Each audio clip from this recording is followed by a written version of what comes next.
उनको अपने बेटे के लिए लड़की देखते हुए तकरीबन 1 साल हो चुका था और वो आज फिर एक घर के अंदर अपने बेटे के लिए लड़की देखने आई थी। और वो आज लड़की देखने के लिए अपने साथ अपनी बेटी को भी लेकर आई थी। चाय पीते हुए उन्होंने अपनी बेटी से पूछा, बेटा तुम्हें लड़की कैसी लगी? तो उसकी बेटी बोली, माँ मुझे तो लड़की बहुत पसंद है। तो बुढ़िया बोली, बेटा लड़की तो मुझे भी पसंद है, मगर। बेटी ने कहा, माँ मगर क्या? उस बुढ़िया ने नाक चढ़ाते हुए तिरछी निगाह से उन दोनों माँ बेटी को देखा जिनके घर वो रिश्ता लेने आई थी, और तंजिया अंदाज में कहने लगी, भाई मुझे तो लड़की बहुत पसंद है, मगर एक परेशानी है। आपके हालात देखते हुए मुझे नहीं लगता कि आप हमारे मेहमानों को खाना भी खिला पाएंगी।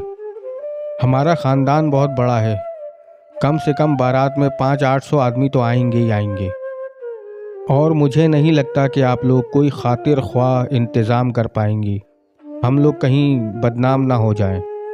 आप लोग कहीं बुरा ना मान जाइएगा। शादी के लिए हसब नसब भी देखना ज़रूरी होता है।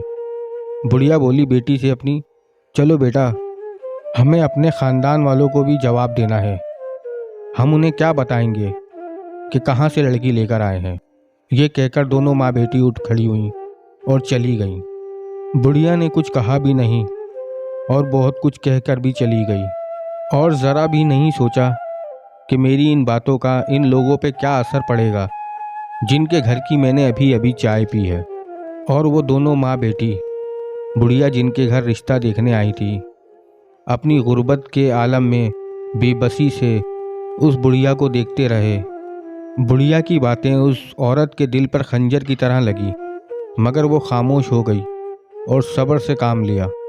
वक्त गुजरता गया और उस लड़की की भी किसी अच्छी जगह शादी हो गई। एक दिन वो बुढ़िया उस औरत को एक बाज़ार में मिली, तो उस औरत ने बुढ़िया का हालचाल पूछा, और बुढ़िया की आंखों में शर्मिंदगी और नदामत के अलावा कुछ भी ना था।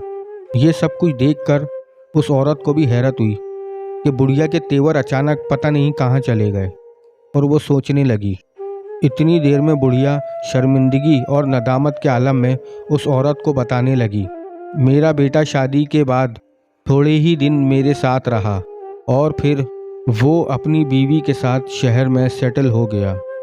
मेरी बहू का गांव और मेरे घर में दिल नहीं लगता था, उसको मेरे घर में घुटन सी होती थी। अब तो मेरे बेटे का फ़ोन भी कभी कभी आता है, और मेरी बेटी की भी शादी हो गई है। मैं पूरे भरे घर में बिल्कुल अकेली रह गई हूँ। बहन मुझे माफ़ कर देना, मैंने आपका एक दिन दिल दुखाया था। शायद अल्लाह ने मुझे उसी की सज़ा दी है। गुरूर और तकब्बुर का सर हमेशा नीचा होता है, और सब्र करने वालों के अल्लाह साथ है।